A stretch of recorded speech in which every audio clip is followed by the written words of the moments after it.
Hola, ¿cómo están?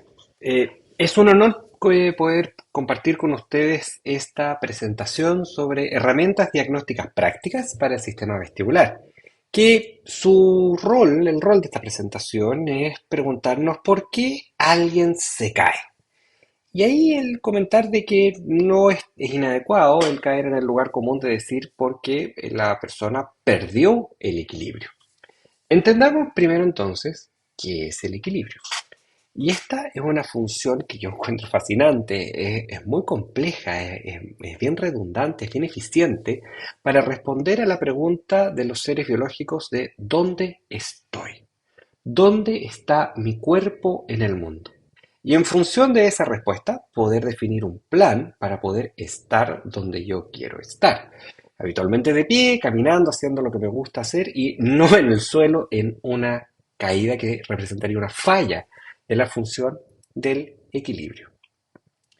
Si entendemos que el movimiento de los seres biológicos, en especial el humano, ocurre en un mundo en movimiento, como en este extremo ejemplo del video, podemos entender de que este es un desafío no menor, donde se conjuga el poder balancear y el poder integrar distintas variables, como la impajaritable fuerza de gravedad que todo el día nos está empujando hacia el suelo. Uno podría pensar que nos da, claro, orden y sentido al mundo, pero nos pone en riesgo de caer todo el día.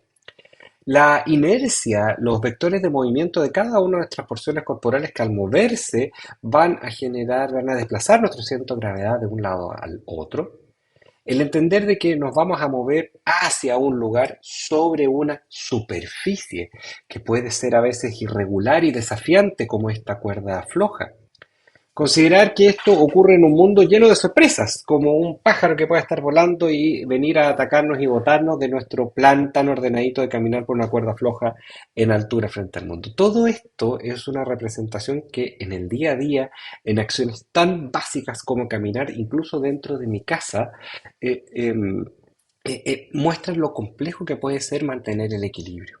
¿Cómo se genera entonces? ¿Cómo lo logramos?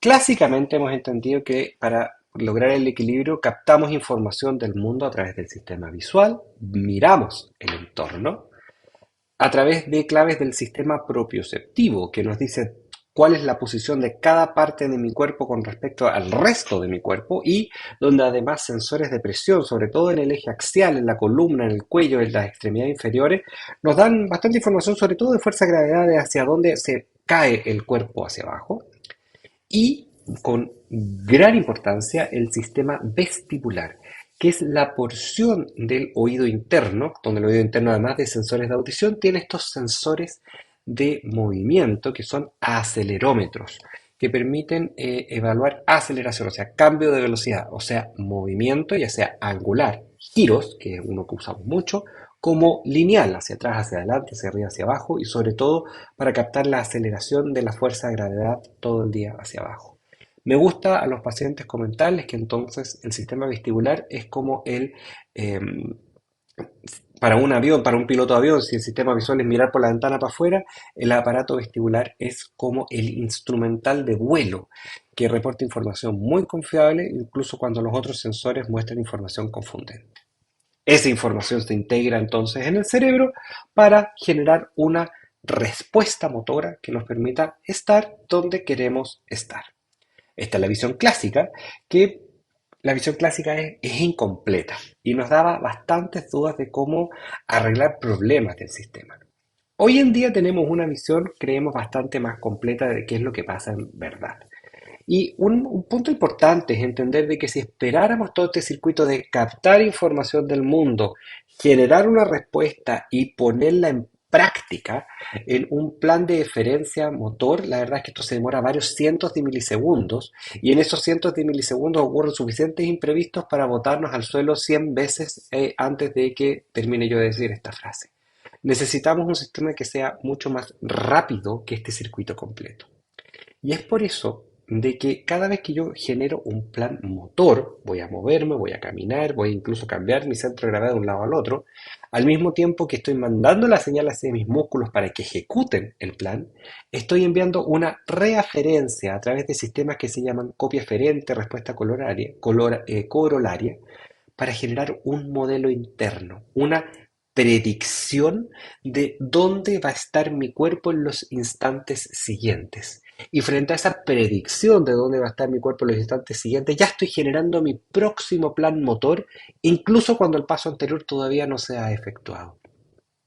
Y esto nos permite actuar de forma mucho más rápida y responder de forma efectiva frente, sobre todo a cambios imprevistos y anteponernos a los que va a ir pasando. Y las aferencias, la nueva información del sistema simplemente viene a confirmar o rechazar el modelo interno y adecuarlo, actualizarlo a la realidad de lo que va ocurriendo.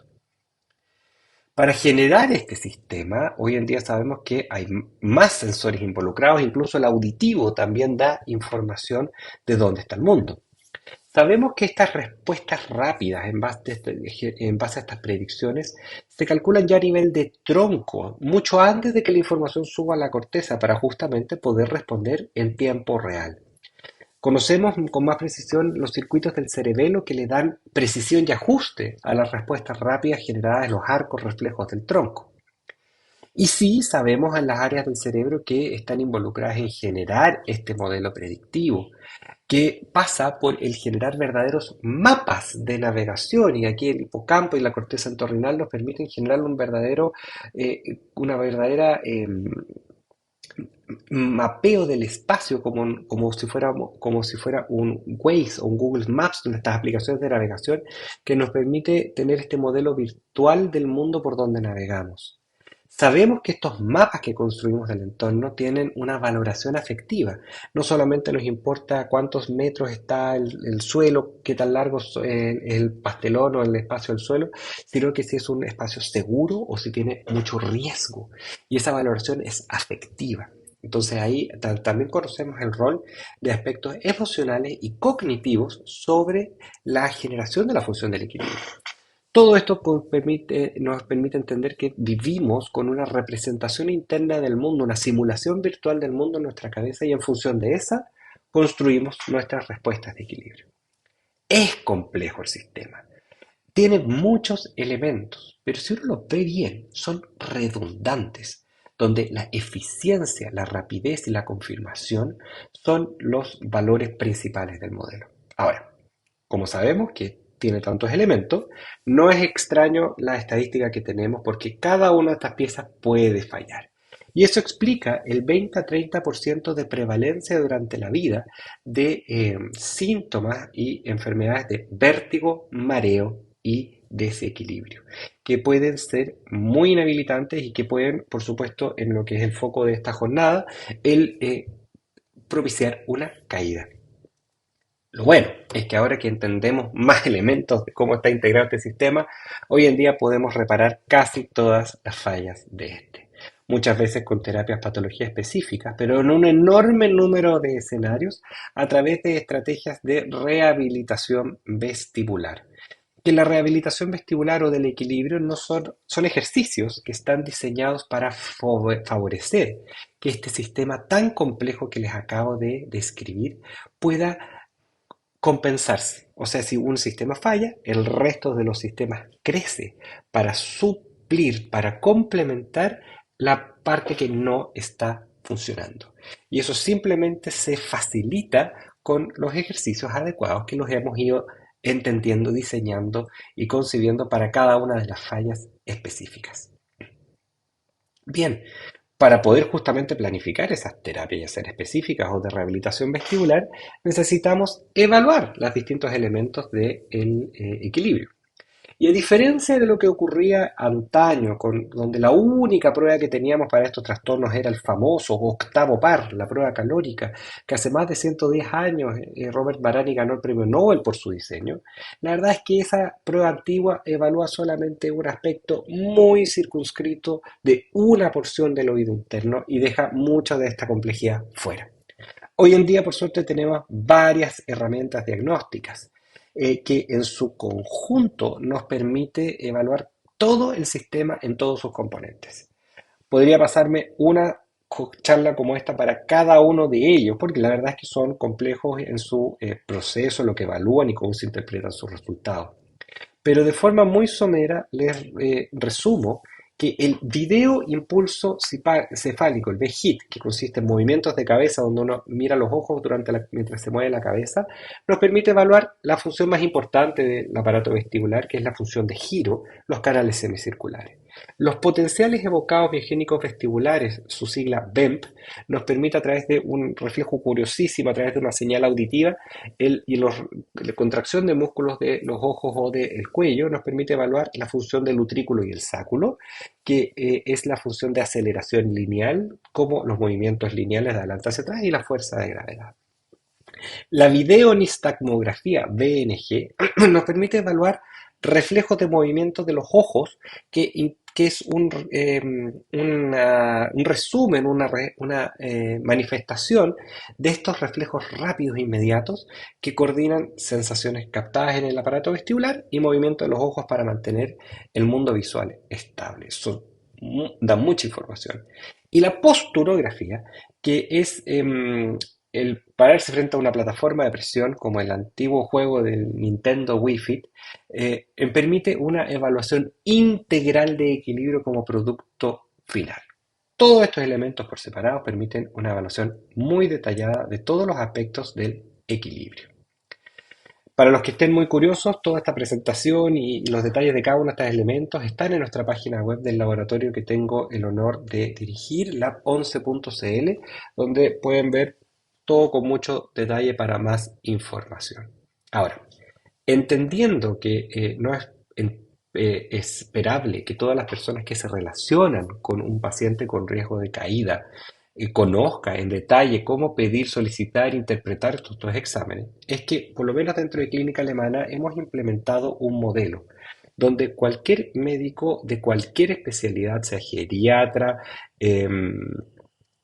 donde sea urgenciólogo, neurólogo, etcétera, puede pedir cualquier combinación de estos exámenes con el AKPTD con informe médico. Y si es que lo hacen así, se añade una encuesta de estructura de síntomas y los otorrinos, que somos parte del equipo de neurotología de la clínica, vamos a informar estos exámenes y vamos a proponer un diagnóstico más probable, que la verdad es que estamos muy orgullosos del nivel de valor predictivo positivo de los diagnósticos generados por este algoritmo, con sugerencias de manejo, sin haber tenido que ver a los pacientes.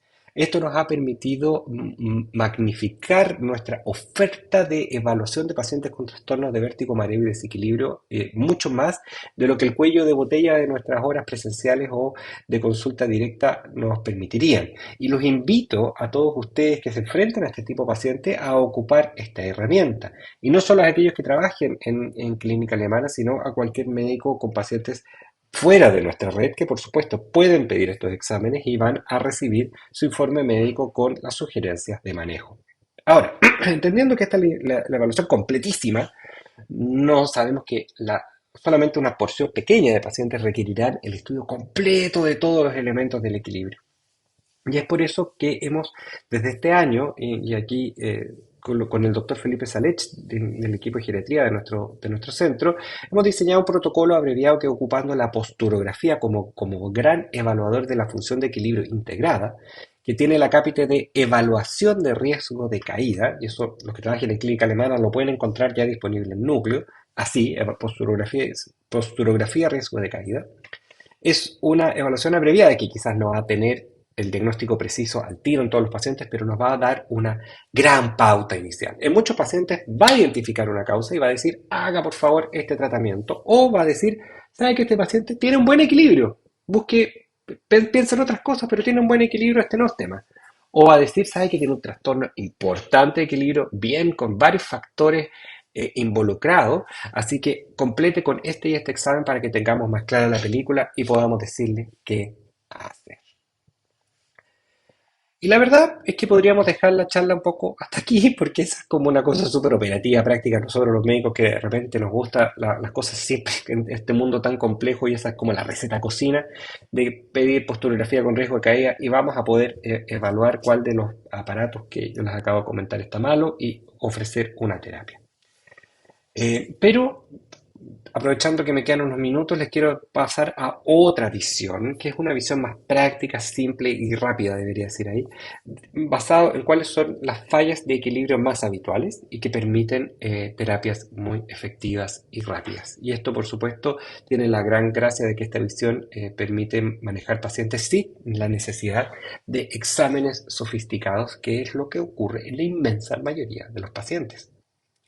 Y aquí la herramienta que tenemos a disposición es la clasificación de enfermedades del equilibrio, el vértigo y el mareo de la Sociedad de Barani, la Sociedad Multidisciplinaria de Neurotología, kinesiólogos, geriatras, psiquiatras, neurólogos, otorrinos, y que nos dice esto. El 99,9% de los pacientes eh, tienen apenas un puñado de menos de 10 patologías distintas que se agrupan en tres grandes categorías según su perfil temporal. Los pacientes que tienen una gran crisis única gigante de vértigo agudo, los pacientes que tienen eventos repetidos de mareo, vértigo, desequilibrio, pacientes que están todo el día mareados, desequilibrados, agudos, episódicos y crónicos. Y en cada una de estas tres categorías hay apenas un puñado de opciones. Y dentro de esas opciones hay herramientas fáciles para diferenciar entre una y otra opción. Esta distribución de patologías es estable a lo largo de toda la vida. Y algunos grupos etarios tienen más o menos prevalencia una que otra, pero lo importante es que en los adultos mayores y en los que estamos en el mundo del riesgo de caída, hay una variable que se llama presbiastasis, donde esto se suma a factores somatosensoriales, a factores visuales, a factores que van a aumentar el riesgo de caída, y es ahí donde tenemos que tener esta visión. Y quiero mencionar algunas pocas. La más frecuente de todas es una que genera un vértigo episódico, que se caracteriza porque los episodios son cortos y breves, segundos a apenas unos pocos minutos, y que está determinado porque los eventos también se gatillan posicionalmente. La historia típica de este paciente es el paciente que en general anda bien, pero cuando se gira en la cama, se levanta de la cama, o se acuesta en la cama, o se agacha para abrocharse los zapatos, o levanta la cabeza para ir en altura, tiene un evento corto, de apenas segundos o pocos minutos, de un mareo que puede ser muy intenso y un desequilibrio muy desestructurante que puede llevar a una caída. Esta es la historia de los otolitos sueltos.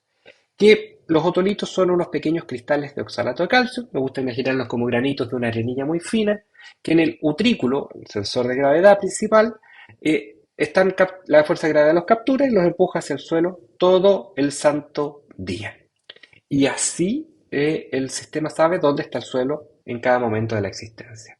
El problema en esta patología es que por motivos que no entendemos muy bien, pero que es muy frecuente, hasta 10 o 15% en los pacientes en el contexto de un riesgo de caídas, ojo que es tremendo número, los otolitos se sueltan del lugar que les corresponde y caen a otros sensores del oído interno, que son los canales semicirculares, los sensores de giro. Mientras los otolitos estén en este lugar, cada vez que la persona cambie de posición su cabeza, los otolitos se van a agitar y lo van a hiperactivar, dando la sensación de giro, vértigo, mareo y desequilibrio cuando no corresponde. Afortunadamente me detengo en esta patología porque evaluar su presencia es muy fácil y tratarlo es muy fácil también. Para evaluarlo, el video que ha estado corriendo todo el rato es una maniobra abreviada posicional. Lo ideal es hacerlo en una maniobra que se llama Dix-Colpake, en una camilla, pero si no tienen el tiempo para hacerlo, pueden hacerlo en una silla, recostando al paciente en la silla con la cabeza ladeada 45 grados hacia un lado, como aparece en el video, llevando la cabeza lo más atrás posible. En vértigo posicional paroxístico benigno, otolitos sueltos, cuando esté presente esta patología, lo que va a ocurrir es que con la cabeza hacia un lado el paciente va a experimentar o nistagmo, como va a aparecer en este video, o vértigo o mareo, solo en la presencia de síntomas. A veces no se va a ver el nistagmo, o los que no estén entrenados no se van a dar cuenta, como el movimiento ocular que están viendo ahí, pero el paciente va a tener síntomas a un lado y al otro no. o muchísimo menos. Esta asimetría en la presencia de signos o síntomas de vértigo, nistagmo o desequilibrio o mareo tiene un 95% de especificidad con la presencia de vértigo posicional paroxístico benigno y una sensibilidad que en nuestro último reporte, este no está actualizado, es sobre el 85%. O sea, una herramienta tremendamente sensible y específica para determinar este diagnóstico. Y cuando está, lo que hay que hacer es una técnica que se llama maniobras de reposición, que es una técnica que no demora más de 5 o 10 minutos en realizar, que la pueden realizar ustedes siguiendo los videos de ejemplo, que están todos disponibles en www.lab11.cl y en muchos videos en YouTube de cómo hacer esto en casa. Em, Porque con estas maniobras de reposición lo que se hace es que se devuelven los otolitos de vuelta al lugar que les corresponde y el problema se acaba, disminuyendo de forma dramática el riesgo de caída de estos pacientes. Otra patología que tengo que mencionar son los pacientes con vértigo agudo, porque los pacientes que tienen un episodio en algún momento de la vida de vértigo tremendo van a tener una falla de origen viral del aparato vestibular o un accidente cerebrovascular de fosa posterior. Tenemos herramientas para distinguir entre uno y el otro, pero no es el objetivo de esta charla, sino el comentarles de que si es el reflejo vestíbulo-ocular, que es el reflejo de captar giros de la cabeza, permite el grado de estabilidad que se ve en este video para la cabeza de un búho. Este fenómeno permite la estabilidad de la mirada, del campo visual, como se ve aquí, que frente a movimientos rápidos de la cabeza, cada giro es detectado y se envía información a los ojos para mover los ojos en la dirección opuesta, manteniendo la ilusión de una estabilidad de la mirada. Esto se pierde en los pacientes. Y esto, al girar la cabeza en esta prueba que se llama impulso cefálico, de forma clínica, de forma muy fácilmente entrenable, podemos ver esto, que es una sacada correctiva. Los ojos se desvían junto a la cabeza y solamente muchos cientos de milisegundos después se desvía la mirada mostrando que hay una falla en el sistema. Aquí podemos ver un impulso cefálico, que es la forma de evaluar la presencia de este daño en los pacientes. Girando la cabeza hacia un lado, la mirada se ve estable, hacia el otro lado se ve la falla claramente. Esto es fácil de realizar en pacientes de toda edad. Aquí un paciente de Michael Halmagyi, quien encontró este signo clínico en los 80 y es el padre de la otoneurología moderna. Este signo permite evaluar de forma muy eficiente el sistema del equilibrio. Se puede hacer en todas las edades y no marea, no molesta. Es una herramienta que aquellos que quieran aprenderla aumenta la efectividad y esto es equivalente a, si aparece esta falla, no es necesario hacer ningún examen más, porque ya está claro que aquí hay una parte del sistema que hay que rehabilitar con rehabilitación vestibular. La rehabilitación vestibular que les comenté al inicio es la forma más eficiente de arreglar la gran mayoría de este tipo de fallas, que son las más comunes, que son fallas crónicas, o sea que son fallas que si se ocurren van a durar hasta que se arreglen, y al sistema moverse va a permitir que los sensores de giro de las partes sanas reemplacen a la enferma. Y esto se facilita, el ideal son ejercicios tipo jugar ping-pong, cambios rápidos de posición del cuerpo, siguiendo un objeto visual pequeño en movimiento. Eso es lo ideal. Pero que en versiones más básicas, con una persona de quieta, con movilidad limitada inicial, basta con mover un punto, moviendo la cabeza de un lado al otro, con la mirada fija en un blanco, siguiendo algunos protocolos bien establecidos y muy sencillos que de nuevo pueden encontrar en nuestra página web. Esa es la lógica fundamental de la rehabilitación vestibular. Dentro de los comentarles que hay otras enfermedades más complejas también, los trastornos episódicos de crisis larga, donde la enfermedad de Meniere y sobre todo la migraña vestibular en pacientes de mayor edad son trastornos que ocurren en un gran número y que hoy en día tienen tratamiento específico, pero sí lo reconocemos, esto sí es para el especialista. Y nuestros pacientes habitualmente van a tener mareo crónico, que hay una serie de patologías, una de las principales son fallas agudas que nunca se rehabilitaron bien. Otras pueden tener el envejecimiento precoz y anormal de los órganos del equilibrio, que sería el equivalente al envejecimiento de los órganos de la audición, que es mucho más frecuente, que con la prueba de impulso cefálico se va a ver la falla, como lo acabo de mostrar en el video, para ambos lados. Esto no tiene no implica un origen grave, pero es también fácilmente rehabilitable con rehabilitación vestibular. En los pacientes, entonces, caedores, puede haber cualquier combinación de estas patologías junto con la presbiastasis, el deterioro más integral de la conexión, de la conectividad de los distintos elementos del equilibrio con un aumento de riesgo de caída. Que con estos modelos en detalle o abreviados podemos evaluar para poder proponer aquí está cómo se ve la posturografía, que es la forma, el examen que proponemos como mecanismo abreviado de evaluación que nos permite, a través de distintas situaciones que no voy a entrar en detalle, aislar cada sistema por separado y poder determinar si este paciente tiene una falla global o no del equilibrio, cuáles son los elementos que más fallan, necesito rehabilitación o algún tipo de derivación a un especialista más específico. Muchísimas gracias por su atención.